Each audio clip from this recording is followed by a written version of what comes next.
मैंने मॉरिस भाई में खुदा देखा है, गॉड देखा है, ईश्वर देखा है। उनकी जो मदद है वो जो कर रहे हैं वो मानवता के लिए कर रहे हैं। जो सारे कैथलिक्स चर्च में डोनेट करते हैं वो इसलिए करते हैं ताकि जब बुरा वक्त आएगा तो चर्च लोगों की सेवा करेगा। तो अगर चर्च फादर की सेवा नहीं कर पा रहा है तो लोगों की सेवा करने में तो ये बहुत डरने वाली चीज़ है। ऐसे बहुत सारे चर्चेज हो गए, मंदिर हो गए, मस्जिद हो गए जहाँ पे लोग तकलीफ में हो गए, वहाँ पे पहुँचो। ये जितने भी इंस्टीट्यूशंस है, चर्च, मंदिर, मस्जिद, एफडीज में पैसा जमा करना बंद कर दो, लोगों को सर्व करो। ये वापस कोरोना वायरस जैसा प्रॉब्लम हमारे वर्ल्ड में नहीं आने वाला है। सर अभी तो एफडीज तोड़ दो, कब तोड़ोगे, कब मदद करोगे? लोग भूख से मर रहे सर सब जगह पे। कितना मांगेंगे, किससे मांगेंगे, और हम जैसे लोग कितना देंगे और किस किस को देंगे? जय हिंद दोस्तों, इस वक्त मैं मौजूद हूँ, ये देख सकते हैं आप, होली फैमिली चर्च है, ये कोपरगांव इलाका है ये, और इसके फादर जो हैं वो ये हैं। क्या नाम है सर आपका? Father Francis Khedekar. इनका नाम फादर फ्रांसिस खेडेकर है। फ्रांसिस जी, मैं देख रहा हूँ कि यहाँ पे एक वैन लगी हुई है और वैन में बहुत सारे राशन दिख रहे हैं, राशन दिखाई दे रहे हैं।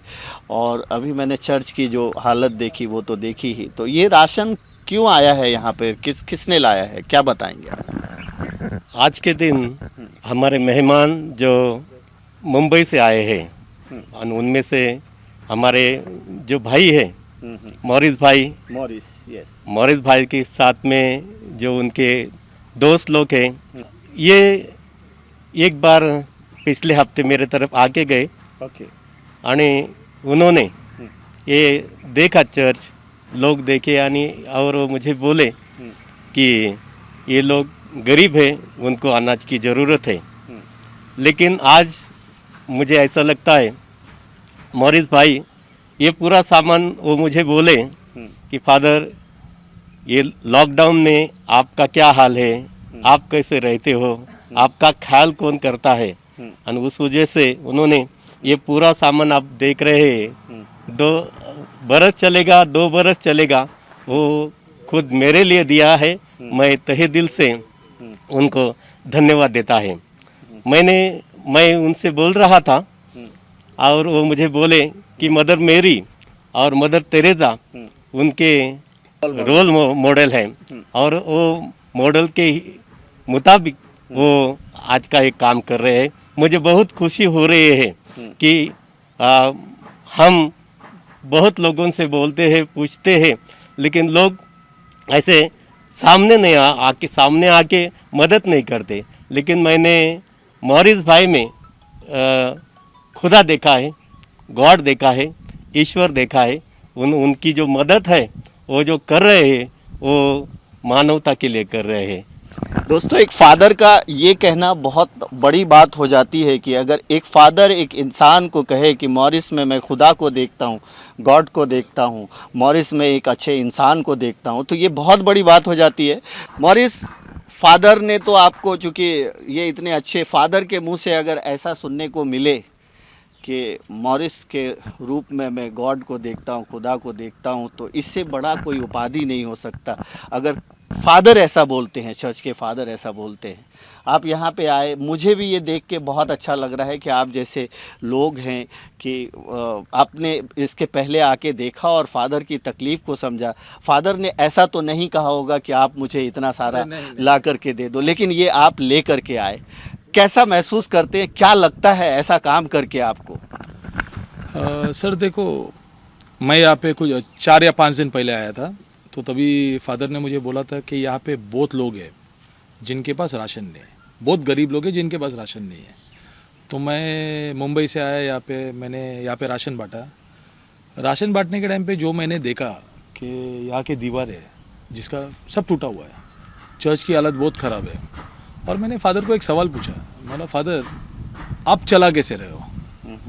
तो फादर ने ये बोला कि जितना मेरे पास था उतने दिनों तक तो मैंने लोगों की सेवा की है, मगर आज पिछले 2 महीने से मैं लंगर से 4 चपाती, 1 पैकेट वेजिटेबल लेता हूँ, 2 चपाती उनमें से मैं देता हूँ मेरे डॉग्स को, और 2 चपाती और वेजिटेबल मैं खाता हूँ।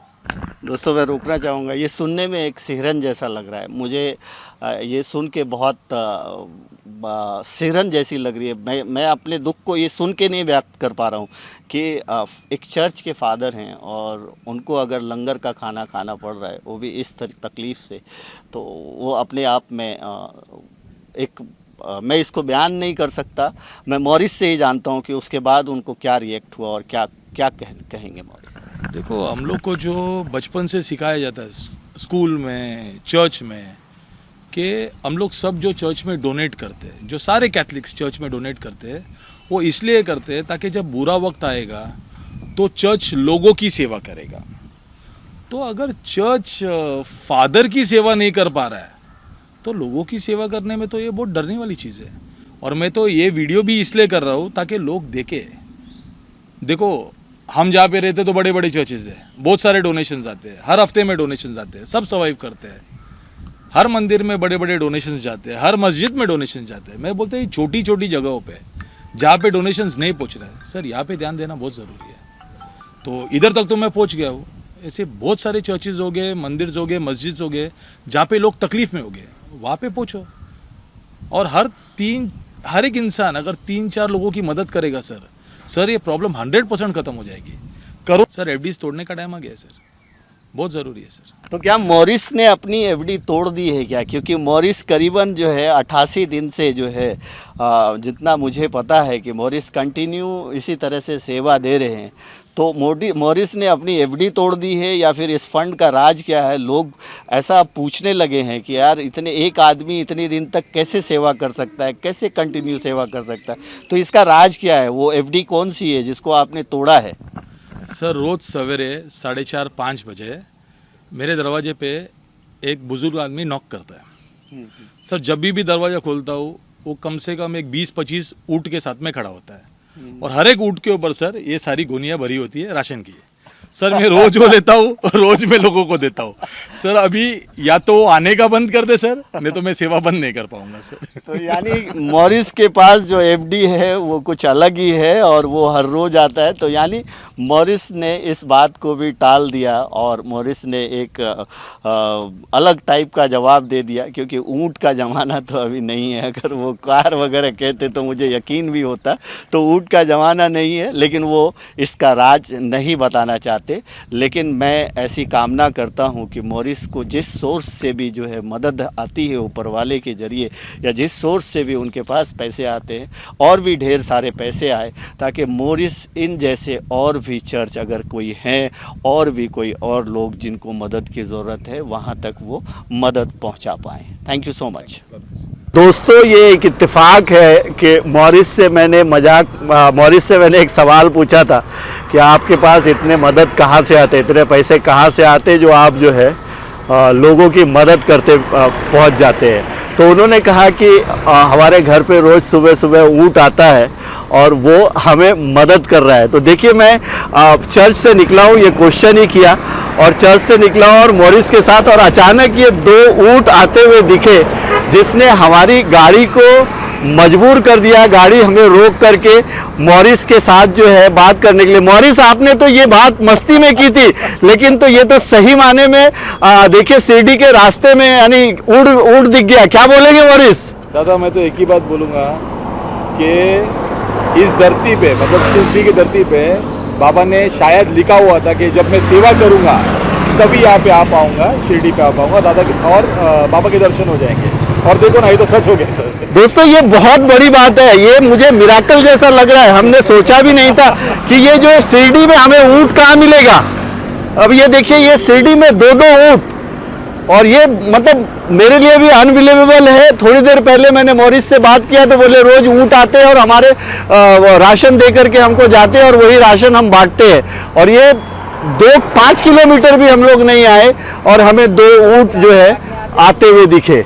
तो ये बहुत बड़ी बात है, ये बहुत बड़ी बात है मॉरिस। कहीं ना कहीं आपका यहाँ आना मुझे सफल हो गया लगता है ऐसा, बाबा का, साईं बाबा का जो है ब्लेसिंग हो गया। और जय हिंद दोस्तों, इस वक्त मैं मौजूद हूँ शिरडी के करीब ही हाईवे के आसपास जो है एक बसेरा है। यहाँ पे जो है ऊँट के जरिए जो है इन लोगों का घर चलता है कहीं ना कहीं, और ये देख सकते हैं कि सारे छोटे छोटे झोपड़े हैं।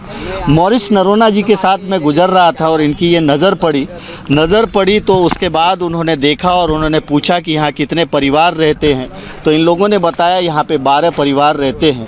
तो ये फिर यहाँ से जो है वापस इन्होंने गाड़ी घुमा करके जो है और राशन की दुकान को ढूंढा और वहाँ से करीबन इन्होंने 100 किलो चावल, 25 किलो दाल और एक पूरा बंडल जो है तेल का इन लोगों को दे रहे हैं, ताकि ये लोग जो है कहीं ना कहीं इस लॉकडाउन में जो है इनका कारोबार इसी से चलता है, ये ऊँट की वजह से जो है चलता है, लेकिन ये कारोबार कहीं ना कहीं बंद है और इन लोगों को कहीं ना कहीं खाने की भी तकलीफ़ है। तो ये देख सकते हैं कि एक जो है बड़ी मात्रा में ये पूरे परिवार को जो है राशन दे रहे हैं मॉरिस जी। मॉरिस जी, आप इधर से गुजर रहे थे और आपके ध्यान में चलते चलते आप हमेशा इस तरह का करते रहते हो, इनका गुजारा कहीं ना कहीं ऊँट के जरिए होता है, क्या बोलेंगे? आप तो साथ में ही थे सर, हम लोग यहाँ से गुजर रहे थे। जब ये भाई मिले तो इनको हमने पूछा कि भाई आपका गुजारा कैसे होता है, तो इन्होंने बोला कि नॉर्मल वक्त में तो 50 रुपये मिल जाता है कोई राउंड मारेगा तो, पर अभी जब से सब कुछ बंद है तो कमाई नहीं हो रही है। तो मैं सोचा वैसे भी जा रहे सर, कुछ खरीद के इनको भी दे देते। एक इत्तेफाक है, आप इधर आइए दोस्तों। ये एक इत्तेफाक है कि रास्ते में चलते चलते जो है 2 ऊँट दिखे और 2 ऊँट दिखने के बाद जो है कहीं ना कहीं ये जिज्ञासा जागी कि आखिर इन लोगों का रोजी रोज़गार किस तरह से चलता है। तो इसमें से ये मिल गए मुझे। आप लोगों का रोजी रोज़गार कैसे चलता है, ऊँट पे किस तरह से चलता है आपका रोजी रोज़गार, और अभी जो लॉकडाउन है तो उसमें क्या हालत है आपकी? अभी तो बहुत बुरी हालत हो रही है, पहले तो अच्छा चलता था, अभी लॉकडाउन की वजह से 4 महीना हुआ कुछ मिल रहा नहीं, इसलिए घर ही बैठे हैं, ऊँट को खिला रहे। कोई लोग बाहर जाने को नहीं छोड़ता है, तो इधर ही बैठे हुए। तो लॉकडाउन नहीं रहता तो ऊँट पे क्या लोग सवारी करते हैं और उससे पैसा देते हैं आपको? हाँ, लॉकडाउन नहीं रहता तो ऊँट के ऊपर बच्चे लोग बैठते हैं, उससे पैसे मिलते हैं, थोड़ा हो जाता था गुजारा। अभी तो कुछ भी नहीं। तो आप लोग ये कितने लोग हैं यहाँ पे, कितनी ऊँट है यहाँ पे? यहाँ पे 23 ऊँट है अभी। और कितने परिवार में कितने लोग हैं यहाँ पे पूरे फैमिली में मिला करके? पूरे फैमिली में मिला के 150 लोग हैं। तो दोस्तों ये 12 परिवार, 150 लोग, 23 ऊँट, इसी ऊँट के जरिए जो है इन लोगों का गुजारा चलता है। और ऐसे ही चल रहे थे, यानी मॉरिस शिरडी से रिटर्न हो रहे थे और उनकी नज़र जो है इस लेफ़्ट साइड में पड़ गई, और जब पड़ी तो उन्होंने बोला कि नहीं, ऊपर वाले ने अगर मुझे यहाँ पे रुकाया है तो शायद हमें इनको राशन पहुँचाना चाहिए। और ये ढूंढ करके यहाँ से, चूँकि राशन की दुकान ज़्यादा खुली भी नहीं थी, तो फिर भी इन्होंने राशन की दुकान को ढूंढा और वहाँ से जो राशन मिल पाया वो ले करके आए। Thank you so much Morris ji for this good work, thank you so much. Sai Baba का अपना तरीका होता है दिखाने का, नहीं तो हम लोग दर्शन लेके तो सीधा जा रहे थे। अभी ना तो ये लोग 2 ऊँट पे दिखाई देते, ना सर हम लोग कौन सी बस्ती ढूंढते हुए आते सर, ना सेवा दे पाते। देखिए, इस पे 2 शब्द मैं बोलना चाहूँगा। जब इन्होंने साईं बाबा का नाम लिया तो वाकई में साईं बाबा कैसे मदद करते हमें नहीं पता। हम चर्च से चले थे, वहाँ ऐसे ही जो है मॉरिस के मुंह से निकला कि हमारे घर पे जो है ऊँट आता है और ऊँट जो है चावल और राशन दे के जाता है और वही हम बांटते हैं। जब हम लोग वहाँ से निकले तो रास्ते में 2 ऊँट आता दिखाई दिया। जब 2 ऊँट आता दिखाई दिया, ये सब कुछ एक मजाक जैसी बातें थी, लेकिन वो जो ऊँट आता दिखाई दिया एक मिराकल जैसा लगा। और वाकई में जिस चीज़ को आप सोचते हो, आप सोचते भी नहीं हो, सोच भी नहीं पाते हो कि इस लॉकडाउन में रोड पे क्या ऊँट दिखेगा, और वो ऊँट दिखा। ऊँट पे ये सवार थे और जब हमने वहाँ पे विजुअल निकाला तो फिर हमारी जिज्ञासा ये जागी, और हमारी क्या, मॉरिस की जिज्ञासा जागी, हमारी भी जागी कि आखिर इन लोगों का इस लॉकडाउन में काम काज कैसे चलता है, इन लोगों का पेट कैसे भरता है। और इसी जिज्ञासा को ढूंढते हुए हम लोग जो है जब निकले तो इनकी बस्ती में पहुँचे, और इस बस्ती में जब पहुँचे तो इनसे हमने जब बात की तो इन्होंने कहा कि अगर लॉकडाउन नहीं रहता तो कम से कम एक राउंड का हम लोगों को 50 रुपया मिलता है बच्चे लोग को घुमाने के लिए। और दोस्तों, अगर लॉकडाउन नहीं रहता तो साईं दरबार में इतने लोग आते हैं, इन लोगों का गुजारा अच्छे से चलता होगा। लेकिन ऐसा नहीं इस लॉकडाउन के दौरान। जब हमने इनसे बात की तो मॉरिस ने हमसे कहा कि नहीं यार, जब हमें साईं बाबा ने यहाँ तक भेजा है तो मतलब है कि हमें यहाँ मदद करना है। तो ऊपर वाला कब किसके ज़रिए कैसे मदद करवा दे ये तो कहना मुश्किल है। तो साईं के दरबार में मॉरिस का मानना है कि साईं के दरबार में वो इसलिए पहुंच पाए, साईं के इलाके में वो इसलिए पहुंच पाए कि उनका बुलावा था और कहीं ना कहीं इन लोगों की मदद का जरिया इनको बनाना था। तो दोस्तों ये एकदम सच बात है और इसको देख करके मैं खुद भी जो है मॉरिस को सैल्यूट करने पे तैयार हूँ। Thank you so much.